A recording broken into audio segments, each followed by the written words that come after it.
Hey, Bruce Naylor here, and welcome to Desktop Hi-Fi.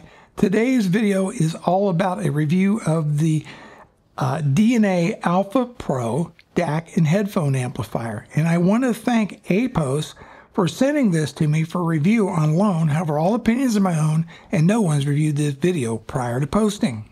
So the idea behind the D&A Alpha Pro is to give you more of a high-end DAC performance and headphone performance, or headphone amp performance, at a reasonable price. I believe these sell for right around $6.99. And if you're interested in your own, I've got a link in the description down below so you can check out more information.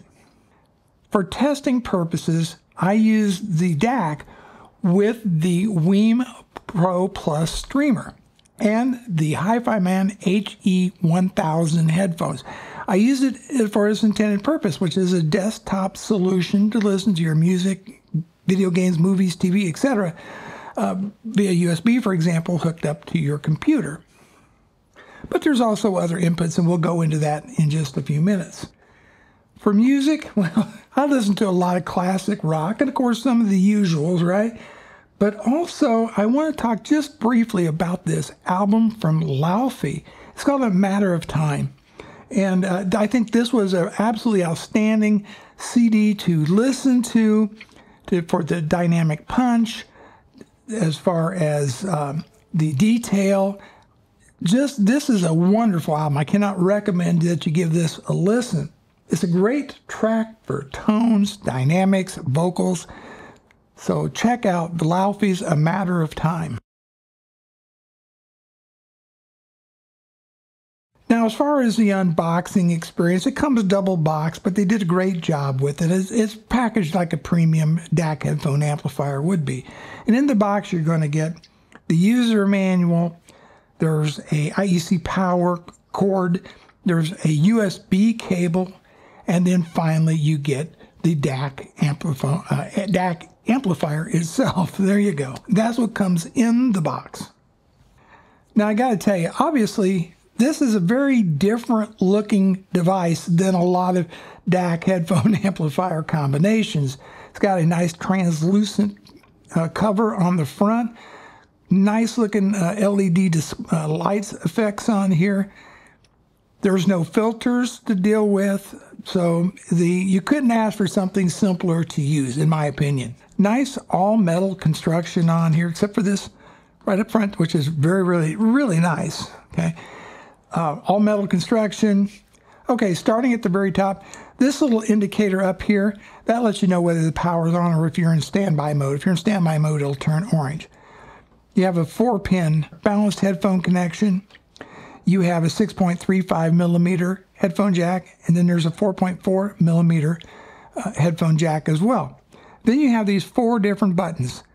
The first button you use to put it into standby mode or power it up. A long press will do either one. But it also is useful for cycling through these LED displays here. So you have multiple options. This is a constant. Then you would have like a pulse, basically to the music. Okay, there we go. There's the pulse. And then you have kind of a breathing effect, and then turn it off. So it's cool, but I don't really pay that much attention to it. I just leave it on like that. This button here handles your gain. So you have a high gain, a mid gain, and a low gain. With my HE1000s, I found the best spot for me was right in the medium gain. I mean, it certainly could drive them on low, but the medium just seemed to work out better for me. Then here is your output button. This is where you select either the line out, whether you want to use it as in preamp mode or with your headphones. Now, I use this strictly with headphones for all my testing because I wanted to hear all the detail that the DAC had to offer with some great pair of headphones.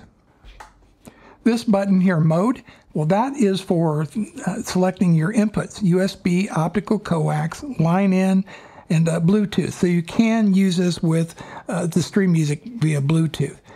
Then, and I think this is so nice, the volume knob on here is just fantastic. And as I turn it, you can actually see the light See that? See how that's going around like that? That is cool. I like that a lot. But yeah, that's a visual indicator of the volume on there. Those are your front controls. Okay, on the back of the Alpha Pro, you've got your balanced outputs, XLR, left and right. You have your RCA output as well, and then you have a line in RCA. You have coax in, there's your Bluetooth antenna. You have USB input and an optical input. And then, of course, your power switch. That is what is on the back of the Alpha Pro. The one thing I do want to mention, if you plug an analog device into the line input, such as maybe you have a record player with a built-in preamp, or maybe you have an old cassette deck, something like that, and you want to listen to your main rig, you can't. You got to listen through the headphone jack. It will not output here in the line outs. It doesn't do it.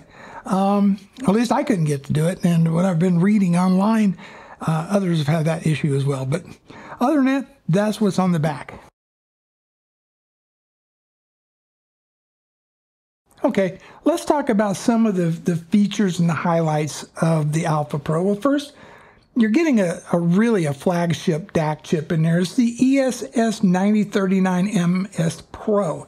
That's one of their newest flagship chips. You get an analog selection, discrete 4-channel amplifier. Not op-amp based, by the way. Power output up to 6 watts into 32 ohms. So this can drive just about the most demanding headphones or IEMs you're looking for. Ultra low distortion. I mean, it's just like 0.000001. The analog volume control, let's talk about that. That's a very special thing that they've got in there. It is the NJU 72315, so it's a very clean, very accurate, very low noise volume control. Comes with a fully balanced architecture and low output impedance. There's no filters, it's pure signal path with the Alpha Pro. So as far as listening impressions are concerned, and again, I use the HE1000s. The dynamics are just effortless with this DAC headphone amplifier. It's just really dynamic. It just doesn't even break a sweat. Bass is tight, it's deep, it's well controlled. The mids are full, they're natural sounding. They're not extended, they're not harsh. But there is just a touch of warmth. Compare this to, say, my Topping D70 Pro. This was definitely warmer sounding. When I compared it with the SMSL D0400, it also sounded warmer. The SMSL was a little bit more clinical sounding than, say, the D70 Pro. But this is more, I guess, if you want to use the term musical, if you equate that to more warm sound, then this would be the warmest of those DAC headphone amps. Okay, and as I said, the mids are full, they're natural, very clear on the vocals. And I think Laufey's Matter of Time album definitely brings all that out. Highs are smooth, they're extended, they're not harsh. There's a sense of space and texture to the music that this provides that I just am not getting out of my D70 Pro. Soundstage is open, it's layered. It just gives you some nice breadth and depth of soundstage, and imaging was all on point using headphones. In other words, there wasn't too much separation like some units will do with headphones. Now, everything was pretty well centered. You know, in classic rock, guitars, percussion, they sound really lively and very, very well separated with the Alpha Pro. Vocal jazz, which is something I really enjoy, the tonality is natural. The vocal presentation is very lifelike. Very, very well presented with the Alpha Pro.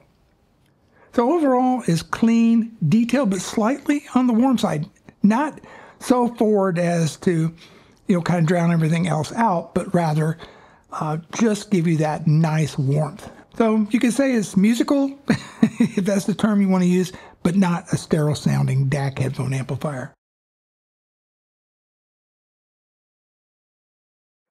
As far as comparison with other headphone amps and DAC combinations, there's no doubt this really holds its own. I say that, of course, there's a lot of competition in that price range out there, okay?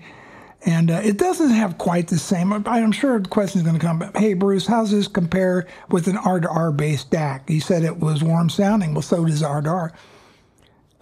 It sounds, you know, not as quite as warm as a tube-based headphone amp.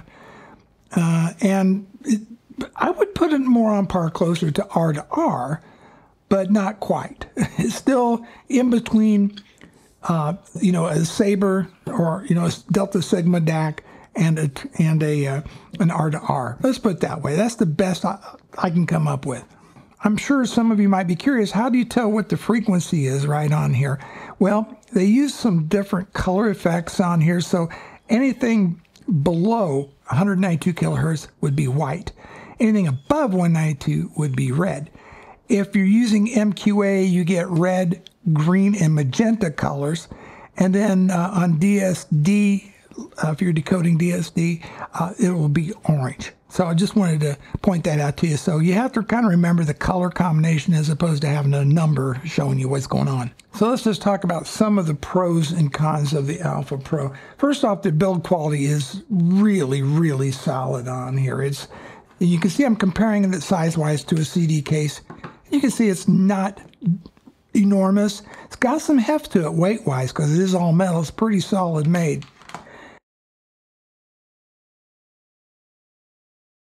Pros. So we got the excellent build quality. You got a balanced design, which is great. You got big power output. We're talking 6 watts into 32 ohms. So that's plenty of juice to drive some of the most demanding headphones. You're getting the flagship ESS SABRE DAC. So you've got some really great performance, very smooth tonality. You got a fantastic volume control on there. They got a whole lot of marketing information about this. I think it's an analog volume control.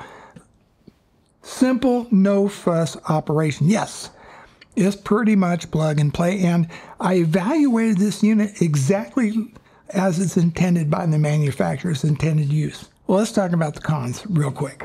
Okay, if you plug in an analog source, so let's say you have a turntable with its built-in preamp and you plug it into the RCA inputs, the only way that I know that you can hear that is actually through the headphone out.